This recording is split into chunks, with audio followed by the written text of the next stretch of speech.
नमस्कार बच्चों। आज के इस वीडियो में आप लोगों द्वारा रखी गई एक विशेष मांग को ध्यान में रखते हुए हमने छोटे-छोटे क्लिप्स हर चैप्टर, हर टॉपिक, सब टॉपिक्स के ऊपर बनाने की श्रृंखला का प्रारंभ किया है। सबसे पहले आय तथा व्यय के चक्रीय प्रवाह के बारे में हम लोग पढ़ेंगे। हम लोग वास्तविक प्रवाह तथा मौद्रिक प्रवाह के बारे में भी पढ़ेंगे। इसके साथ ही 2 क्षेत्र, 3 क्षेत्र, 4 क्षेत्र, 5 क्षेत्र इत्यादि के मॉडल्स को भी पढ़ेंगे। आधुनिक अर्थव्यवस्था तथा परंपरागत अर्थव्यवस्था में अंतर भी पढ़ेंगे। इसके अलावा इससे संबंधित आय, व्यय और उत्पादन का किस प्रकार आपस में संबंध है, ये भी पढ़ेंगे। और इसके अलावा जो मेन है, जिसके बारे में अक्सर सीबीएसई में भी क्वेश्चन पूछा जाता है, इंजेक्शंस और लीकेजेस के बारे में भी हम बहुत डिटेल में पढ़ेंगे। प्यारे बच्चों, ये अगर हम लीकेजेस और इंजेक्शंस की बात करें तो हम पाते हैं कि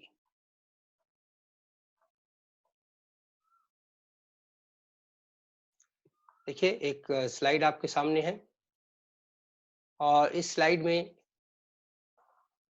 सर्कुलर फ्लो ऑफ इनकम के बारे में दिया गया है। अगर हम 2 क्षेत्र की बात करें, गृहस्थ क्षेत्र और उत्पादन क्षेत्र, तो हम पाएंगे कि एक गृहस्थ क्षेत्र जो है उत्पादन क्षेत्र को फैक्टर सर्विसेज, साधन सेवाएं प्रदान करता है। साधन सेवाओं के अंतर्गत भूमि, पूंजी, श्रम और उद्यम शामिल है। तो ये सारी सेवाएं house hold sector production sector को दे रहा है और प्रोडक्शन सेक्टर यहाँ वस्तुओं और सेवाओं का उत्पादन कर रहा है। प्यारे बच्चों, ये उत्पादित वस्तुएं और सेवाएं चली जाती हैं, आप देख सकते हैं, हाउस होल्ड सेक्टर में। परंपरावादी अर्थव्यवस्था में जब बार्टर सिस्टम था, मुद्रा बिल्कुल नहीं थी, उस समय ये वस्तुओं और सेवाओं के रिटर्न में वस्तुएं और सेवाएं ही आपस में दी जाती थी। आज भी भारत के कई गांव में यह प्रथा जारी है। अगर कोई आपके बगीचे में आम तोड़ता है, तोड़ने के लिए उसे बुलाया जाता है, तो आप उसी आम का एक हिस्सा उसे दे देते हैं रिवार्ड के रूप में, उसके श्रमिक पारिश्रमिक के रूप में। तो ये प्रवाह जो वस्तुओं और सेवाओं का पहले गृहस्थ से हाउस प्रोडक्शन सेक्टर की तरफ गया, फिर प्रोडक्शन सेक्टर से गृहस्थ सेक्टर की तरफ आया, ये रियल फ्लो या वास्तविक प्रवाह कहलाया। प्यारे बच्चों, अगर हम देखें तो मौद्रिक प्रवाह आजकल आप अर्थव्यवस्था में देखेंगे, हाउस होल्ड सेक्टर को प्रोडक्शन सेक्टर ना सिर्फ बस श्रमिक को पेमेंट दे रहा है, रिवार्ड्स दे रहा है, पारिश्रमिक दे रहा है, मजदूरी दे रहा है, ब्याज दे रहा है। आजकल हम वस्तु प्रवाह के बजाय मनी फ्लो पे आ गए हैं। इस केस में आप देखेंगे कि हाउस होल्ड को जो मजदूरी प्राप्त होती है, वो उसको वस्तुओं तथा सेवाओं पर व्यय कर देता है। तो मुद्रा का प्रवाह पहले उत्पादन क्षेत्र से गृहस्थ क्षेत्र की ओर हुआ पारिश्रमिक के रूप में, साधन के सेवाओं का प्रयोग करने के परिणाम स्वरूप जो पुरस्कार दिया गया, और इस पुरस्कार को, इस आय को गृहस्थ क्षेत्र ने व्यय कर दिया। और आप पाएंगे कि इस प्रकार कुल मिलाकर एक क्षेत्र से दूसरी क्षेत्र तक मुद्रा का प्रवाह हुआ, तो इसे हम मौद्रिक प्रवाह कहेंगे। अगर हम 2 सेक्टरल मॉडल की बात करें तो आय तथा मुद्रा का प्रवाह, अगर 2 क्षेत्र के बारे में हम बात करें तो हम 2 प्रकार से अध्ययन कर सकते हैं। एक जिसमें बिना मनी बिना मुद्रा के, और दूसरे जब मुद्रा का प्रादुर्भाव हुआ। प्यारे बच्चों, आय तथा व्यय के चक्रीय प्रवाह में अगर हम मौद्रिक प्रवाह की बात करें, विदाउट मनी वाले सेक्टर की बात करें, तो यहाँ देखिए फैक्टर सर्विसेज यहाँ जा रही है और रिटर्न में उनको रिवार्ड फॉर फैक्टर सर्विसेज मिल रहा है। लेकिन जब हम विद मनी की बात करते हैं, जब मुद्रा का प्रादुर्भाव हुआ, अब आप इसके अंदर स्पष्ट समझ सकते हैं कि यहाँ पे आप देखिए फैक्टर सर्विसेज हाउस होल्ड ने इंडस्ट्रीज को दिया। इंडस्ट्री ने क्या किया, number 1 produced goods and services गृहस्थ क्षेत्र की तरफ, बाजार की तरफ छोड़ दी। इन साधन सेवाओं का इस्तेमाल करने के परिणाम स्वरूप उद्योग क्षेत्र ने इनको पुरस्कार दिया। क्या क्या क्या क्या पुरस्कार दिया? वेजेस दिया, सैलरीज दी, रेंट दिया, इंटरेस्ट दिया, रॉयल्टी दी और प्रॉफिट दिया। ऑफ कोर्स, तो जब आप यहाँ लेबर के रूप में हाउस होल्ड से इंडस्ट्री सेक्टर में जाते हैं, आपको वेजेस एंड सैलरीज मिलती है। अगर आप अपनी जमीन या इमारत किराए पे देते हैं तो आपको किराया मिलता है रुपए के रूप में, मुद्रा के रूप में। और साथ ही जो वस्तुएं बाजार में आई हैं, आप क्या करते हैं, जो आय आपने अर्जित की है, इसी आय से को व्यय कर देते हैं। तो आप देखिए इंटरनल में आप देख रहे हैं रियल फ्लो हो रहा है, फैक्टर सर्विसेज जा रही है और इधर गुड्स एंड सर्विसेज आ रही है। आउटर सेक्टर में आप देखेंगे तो आउटर में आप देख रहे हैं कि यहाँ इंडस्ट्री सेक्टर ने इनको रिवार्ड दिया, मुद्रा दिया और इस मुद्रा से इन्होंने व्यय कर दिया। तो ये 2 सेक्टर की इकोनॉमी थी। प्यारे बच्चों, इसमें कई मान्यताएं थी। जैसे आप देख रहे हैं कि जो उत्पादन हो रहा है वो पूरी तरह से उपभोग भी हो रहा है, जो आय अर्जित की जा रही है वो पूरी की पूरी तरह से व्यय भी की जा रही है। इसमें कोई बचत नहीं है, कोई निवेश नहीं है। अब सरकार की भूमिका भी नहीं है और यह एक बंद अर्थव्यवस्था है, क्योंकि इसके अंदर विदेशों से कोई लेना देना नहीं है। धीरे धीरे एक और सेक्टर का महत्व बढ़ा, जिसको हमने कैपिटल सेक्टर कहा, पूंजीगत क्षेत्र कहा। अब क्या होता है, फैक्टर सर्विसेज देखिए, हाउस होल्ड ने factor services the production sector की तरफ, प्रोडक्शन सेक्टर ने गुड्स एंड सर्विसेज दिया और साथ ही उसको रिवार्ड दिया, देखिए फैक्टर सर्विसेज को। और इसके अलावा हाउस होल्ड ने क्या किया, जो रिवार्ड प्राप्त किया है इसको उसने एक बड़ा हिस्सा व्यय पे खर्च कर दिया। प्यारे बच्चों, क्योंकि कैपिटल क्षेत्र आ चुका है, इसलिए उसने बचत अपनी जो है वो कैपिटल सेक्टर में जमा कर दी। ऐसा समझिए कि बैंक में जमा कर दी या अपने पास ही रख लिया। आगे चलकर उत्पादन क्षेत्र ने क्या किया, अपनी सरप्लस को, अपनी बचत को कैपिटल सेक्टर में जमा कर दिया और जरूरत पड़ा तो लोन फॉर इन्वेस्टमेंट ले लिया। प्यारे बच्चों, उत्पादन क्षेत्र जो ऋण लेता है वो निवेश के लिए ऋण लेता है, उपभोग के लिए ऋण नहीं लेता। तो यहाँ पे आप देखेंगे कि अभी भी कुछ इस मॉडल की भी कमियां थी। इसमें आप देखेंगे सरकार की कोई भूमिका नहीं है, जबकि आधुनिक कल्याणकारी सरकारें हुआ करती हैं। और सरकार अगर कल्याणकारी है तो नेचुरल है आपकी आर्थिक व्यवस्था में कुछ प्रभाव भी डालेगी।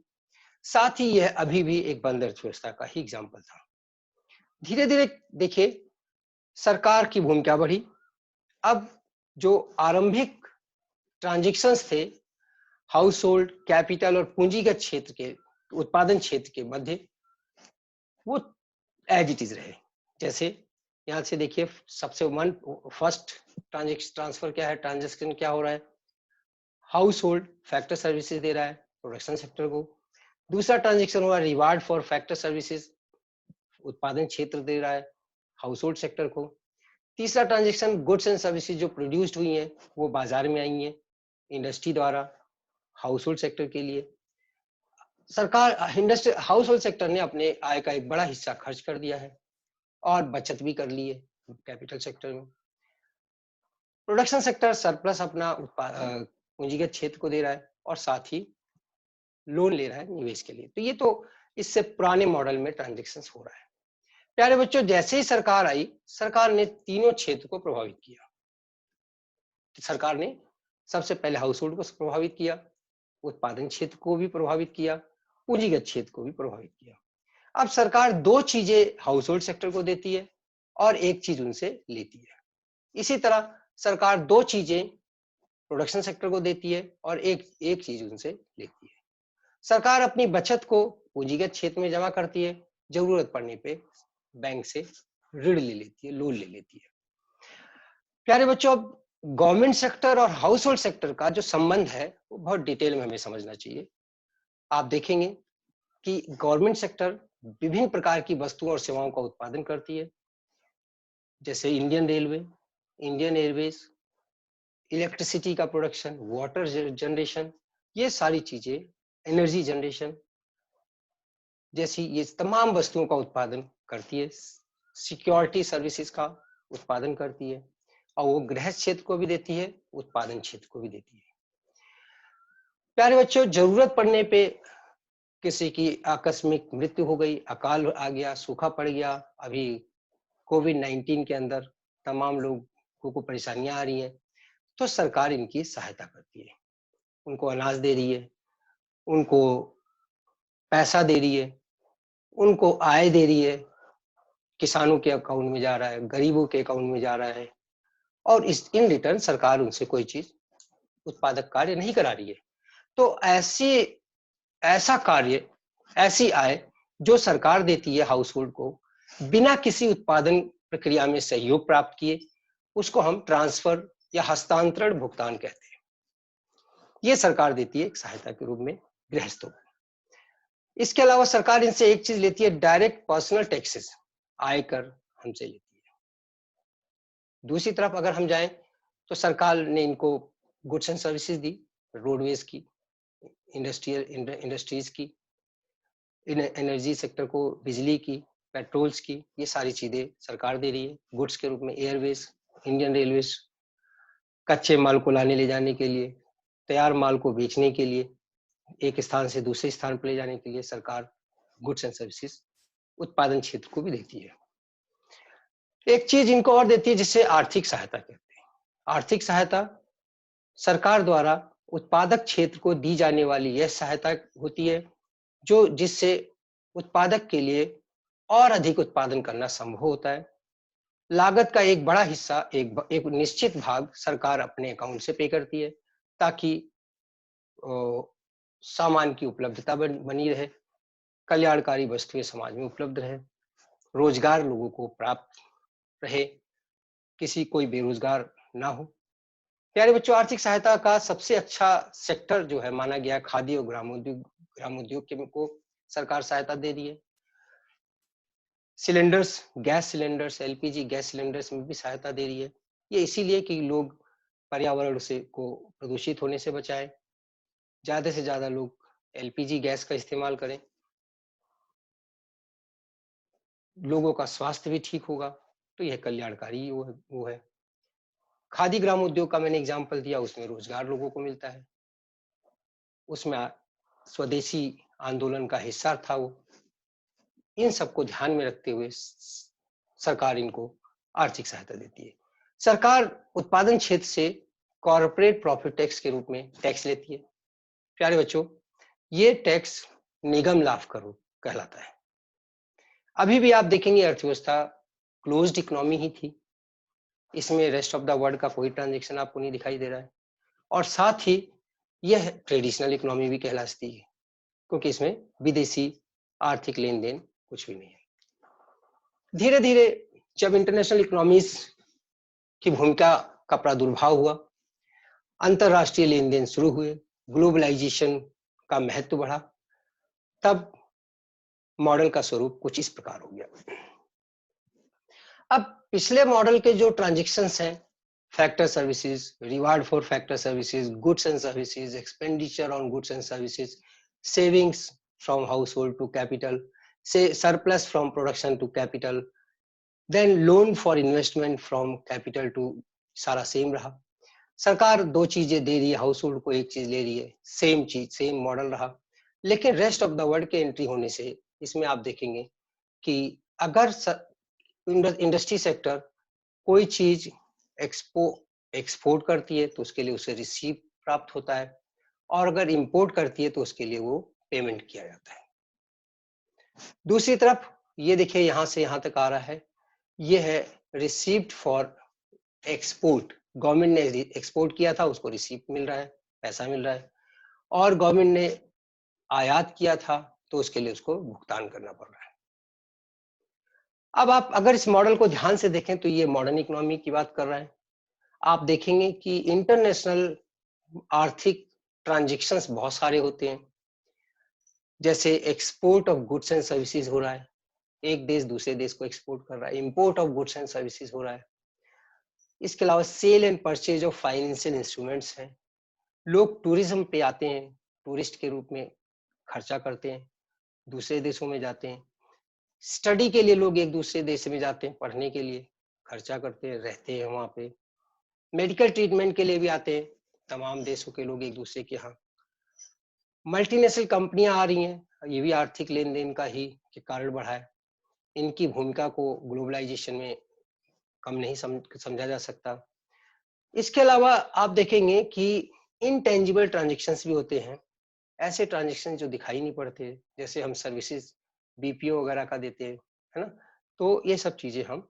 इसके अलावा ट्रांसफर पेमेंट एक देश दूसरे देश को देता है, कैपिटल ट्रांसफर के रूप में भी और करेंट ट्रांसफर्स के रूप में भी।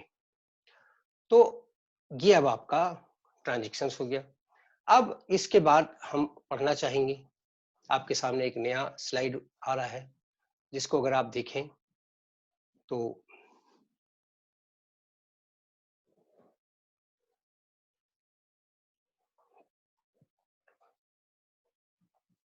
प्यारे बच्चों, ये जो हमने अभी आपको कराया है आय तथा व्यय का चक्रीय प्रवाह, इसको आप देखेंगे, इसके 3 फेजेस हैं, 3 डिफरेंट फेजेस हैं सर्कुलर फ्लो ऑफ इनकम की।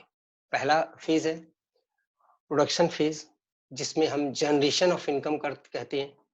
दूसरा फेज है इनकम फेज, जिसमें लोग डिस्ट्रीब्यूशन ऑफ इनकम कहते हैं, यहाँ पे लोगों को wages, salaries, rent, interest, royalty, profit का भुगतान किया जाता है।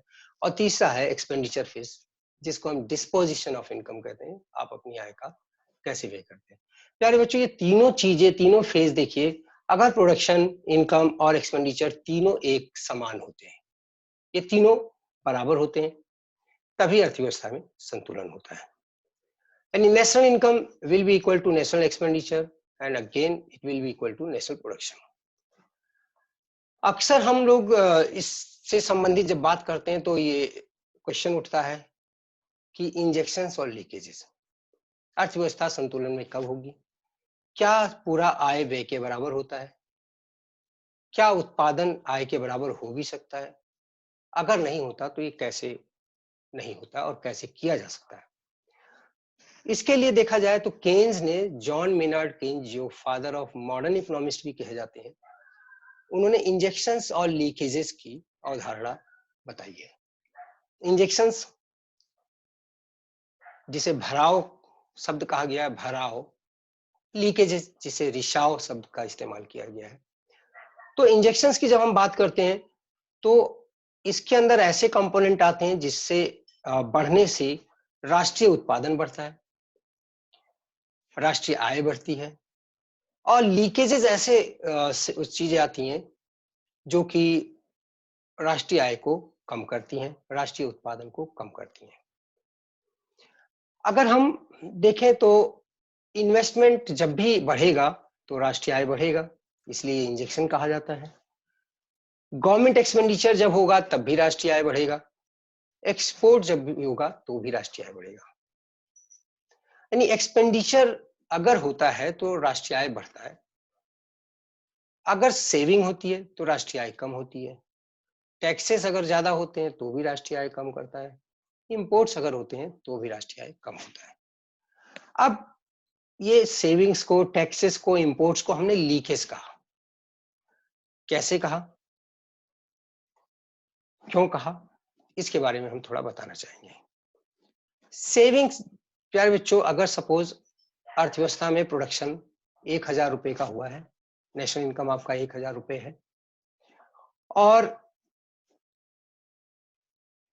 1000 रुपए आपकी इनकम भी हुई।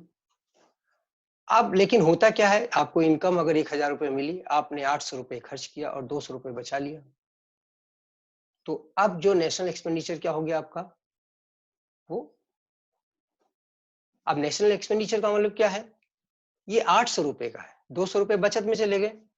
प्रोडक्शन हुआ था 1000 का, व्यय किया आपने, खरीदा आपने, डिमांड किया आपने 800 रुपए का, अब ये 200 रुपए बचत हो गए। इसका क्या मतलब होता है? जब आपका यहाँ एग्रीगेट इनकम जो है ज्यादा हो गई और एग्रीगेट डिमांड कम हो गई, यानी अर्थव्यवस्था में डिमांड कम हो रही है। तो जब डिमांड कम होता है तो इससे बेरोजगारी बढ़ती है, प्राइसेस डाउन होती हैं, बेरोजगारी बढ़ती है और ये अर्थव्यवस्था के लिए अच्छा नहीं माना जाता। तो इस प्रकार आप देखेंगे कि इंजेक्शंस और लीकेजेस में भी ऐसे आइटम, ऐसे कंपोनेंट्स जो राष्ट्रीय आय को बढ़ाते हैं वो इंजेक्शंस कहलाते हैं, इन्वेस्टमेंट, गवर्नमेंट और एक्सपोर्ट्स। यहाँ पे मैं डिस्कस करना चाहूंगा प्यारे बच्चों, गवर्नमेंट एक्सपेंडिचर से इनकम कैसे बढ़ता है। सरकार देखिए जवाहर नवोदय विद्यालय जैसे स्कूल चला रही है, खर्चा कर रही है, सप्लायर को एक पैसा मिलता है, टीचर्स को बेसिक सैलरीज मिलती है, इंफ्रास्ट्रक्चर बनाने में खर्चा होता है। तो सरकार अगर खर्च करती है, सरकार सड़क बनाती है, लोगों को रोजगार मिलता है। तो जब जब सरकार सड़क कोई भी काम करती है, पुल बनाती है, सड़क बनाती है, फ्लाईओवर्स बनाती है, बिल्डिंग्स बनाती है या सिक्योरिटी प्रोवाइड करती है, तो सरकार खर्च करती है, संस्थाएं चलाती हैं, अस्पताल चलाती है, सरकार इन पे खर्च करती है और ये खर्च जो एक्सपेंडिचर अमाउंट है ये पब्लिक के पास जाता है, पब्लिक इससे डिमांड जनरेट करती है। नेचुरल अगर डिमांड जनरेट होगी तो उत्पादन भी आगे बढ़ेगा। तो आज की क्लास में हमने सबसे पहले 3 चीजें देखी, रियल इनकम और मनी इनकम में संबंध देखा, circular flow of money and income in a modern economy and in a closed economy के बारे में पढ़ा और इंजेक्शंस और लीकेजेस के बारे में पढ़ा। थैंक यू, नमस्कार।